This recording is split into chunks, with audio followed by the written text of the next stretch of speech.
Bular odam bo'lmaydi. Hayvonlar. Kim? Sen yangi ustozmisan? Aha. Omadingni bersin.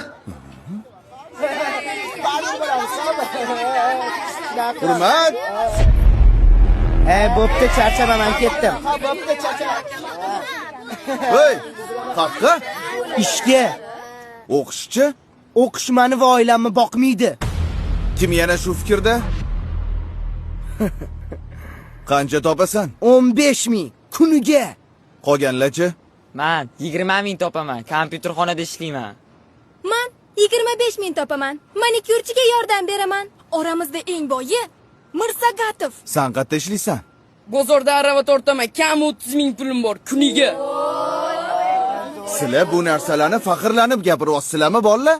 Nima? Qornimizni to'ydirmaydigan beshlar bilan faxrlanaylikmi? Balki kelisharmiz.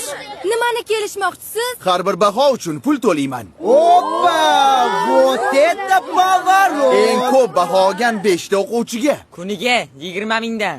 Yo'q, 25 mingdan. roziman. Oy, qaqqa! Ishdan bo'shashim aytib keling. Narziqulov doimgidek ikki. Balki oldin tekshirib ko'rarsiz. Voy. Bo'lar ekan o'qisa.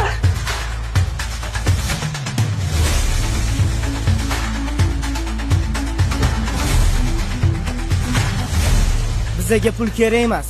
Biz o'qishni tanlaymiz.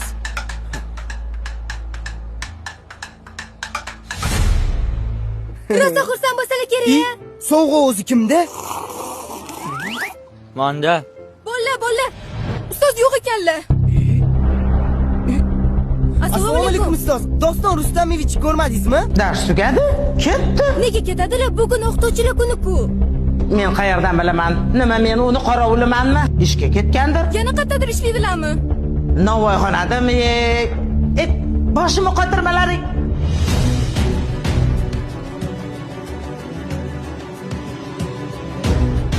Ustoz, Iya? Kelinglar bolalar, non beraymi? O'zingizni pulingiz yo'q ekan-ku. Nimaga bizga pul bermoqchi bo'ldingiz? o'zingizni bolalaringiz bo'lib turib, nimaga begona bolalarni o'yladingiz?